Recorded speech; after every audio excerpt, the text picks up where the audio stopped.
So as we talked about in the children's time, this is the season of Advent. This is the first Sunday of Advent. And if you haven't figured it out yet, the theme for the first Sunday of Advent is hope. Hope is a word we throw around loosely. I hope for this, I wish for that, I long for that. But in the Christian tradition, hope is more than just a fleeting idea. If you listen to the CBC Massey lectures, you'll know that the 2023 lecturer was this woman, Astra Taylor. She's a Canadian. She teaches down in Georgia. And she more recently wrote a book called The Age of Insecurity. And in her Massey lecture, she talked not only about insecurity, and we'll unpack it in a moment, but she made a point that is relevant for us as followers of Jesus Christ when we think about security and insecurity, that hope is a discipline.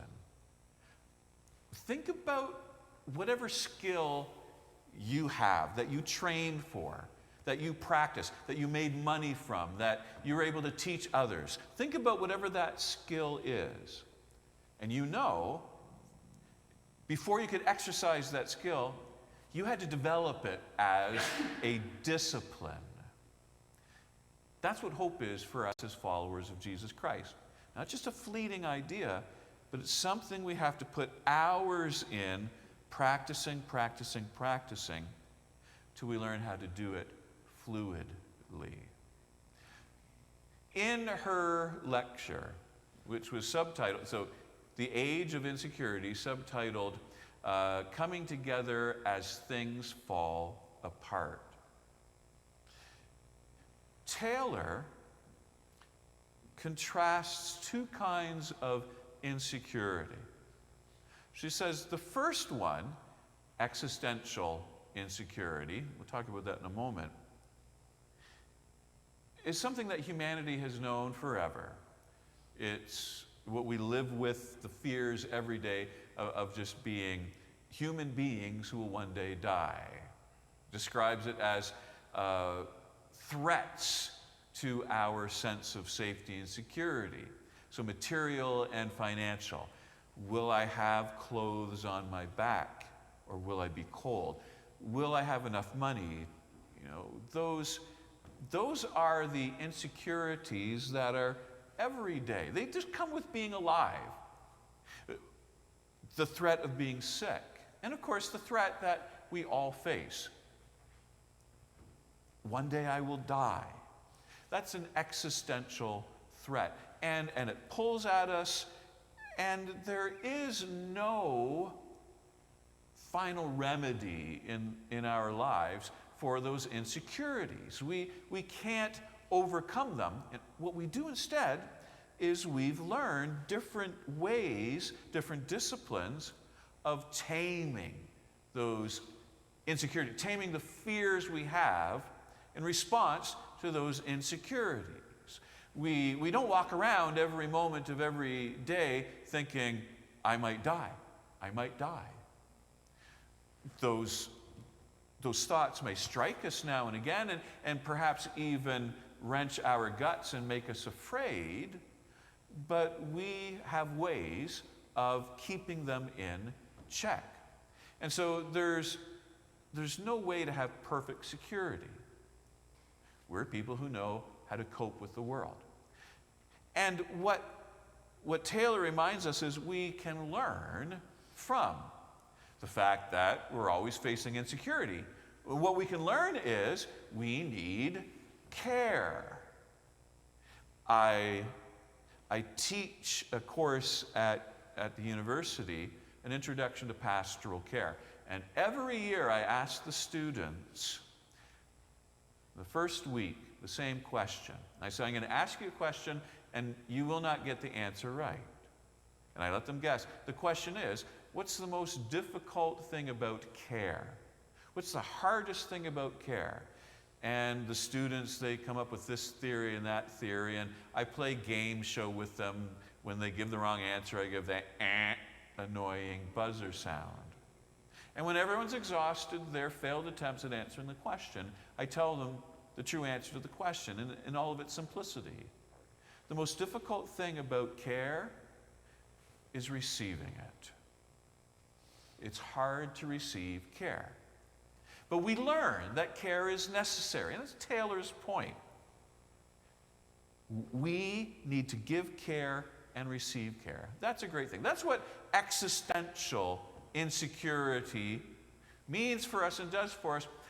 But the point of her lecture, her book, is this powerful point that we struggle in this world with what she calls manufactured insecurity. And what's that mean?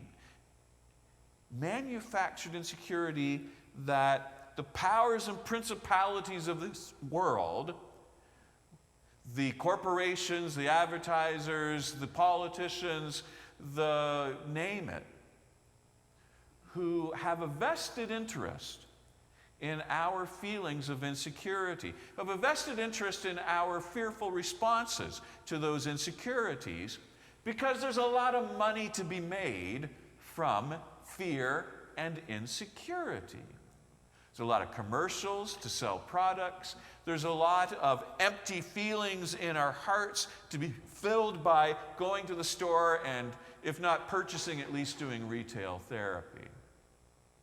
And so what these powers and principalities, if I may use New Testament biblical language, what they like to do is to heighten our sense of insecurity so that we become, this is how Taylor puts it, to create more pliable workers and insatiable consumers. And implied in her lecture is, and more vindictive voters. To manipulate how it is that we feel and think and act in this world by manufacturing insecurity. Taylor, in her lecture through to the fifth one, she starts talking about not only what can we learn, but what can we do. And she's very clear. It's simple to say, but maybe it's difficult to do. Learn what we know about coping with real threats. And resolve ourselves to the fact that this is a difficult world to live in, so that nobody can come along and manipulate that feeling. She's prophetic to our age. She says, accepting our fundamental insecurity is the first step to escaping chronic fear sustained by manufactured insecurity. Great lecture, great. If you listen to it, I think you'll be the better for it.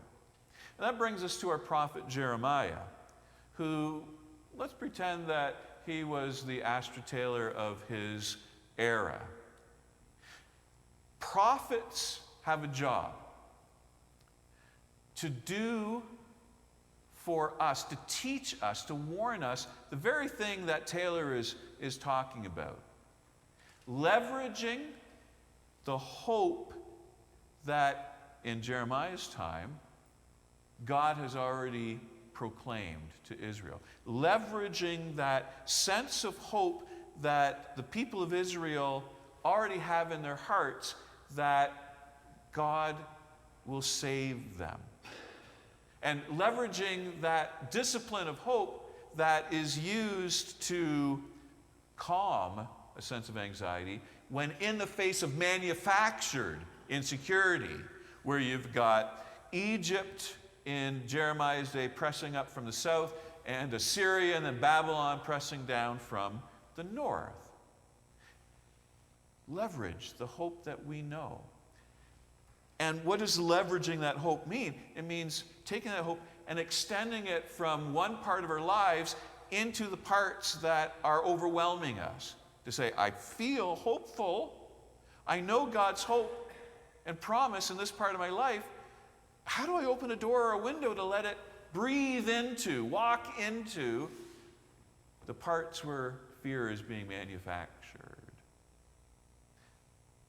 And just as Taylor makes the point in her lecture that belonging is so important to leveraging hope. So, to move away from a world where we think that hope is about how do I solve my individual insecurity? It's like, no, how do I care for others and have them care for me? Jeremiah, in his prophecy that we heard, is explaining a hope that involves a people to come together. It's one of the things that we enjoy here. We were talking earlier about kangaroos on the loose. I think it's always a good idea after a sermon where you're talking about a Massey lecture, then to dumb it down, but more profoundly into something everyone can relate to. This is what Roo, if you don't know who Roo is, Roo's the younger one, Kanga's the mom.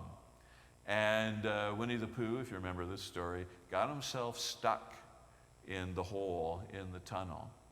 And Roo says this most profound thing. Sometimes the smallest things take up the most room in your heart. That little hopper knows something about hoping.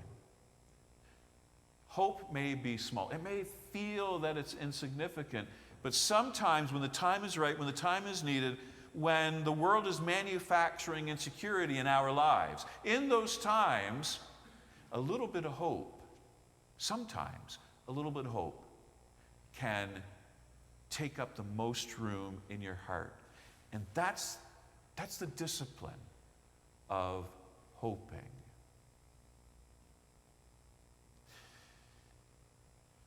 We belong to a tradition of care. We belong to a tradition that has promises of hope that we can create into a discipline. So let me wrap up the sermon by saying this. What does it mean to create a discipline of hope? It starts with remembering.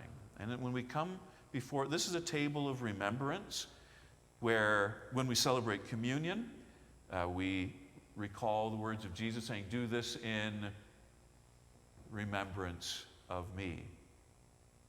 This new covenant that's made in my blood. We remember that we do have a hope promised to us. We remember that God has said things to us that when we hear them, it calms our soul in the face of the real threats of everyday living.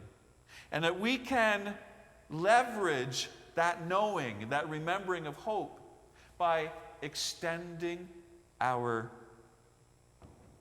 trust in that promise in the face of the so many other manufactured insecurities in our life. Just if you pause for a moment and you think about what are the things that you're worried about right now, some of them, yes, they're real. They involve our bodies falling apart. They involve worry about children.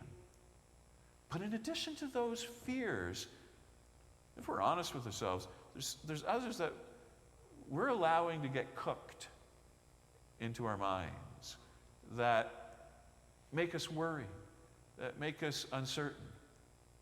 And into those worries, we can bring this hope that comes in Jesus Christ. Apply them to those challenging experiences and be liberated.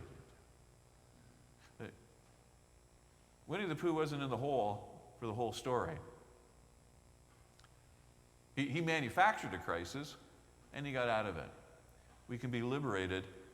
And as I say to people in the beginning of the announcements, if you're new to town and you're looking for a place to plug in, it's more than just a way to get connected into this larger Strathroy Care community, but we're a place where you can belong, and you can remember that we're not at this alone.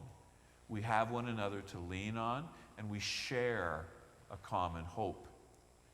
And that is the discipline that we remember on this first week of Advent. Amen.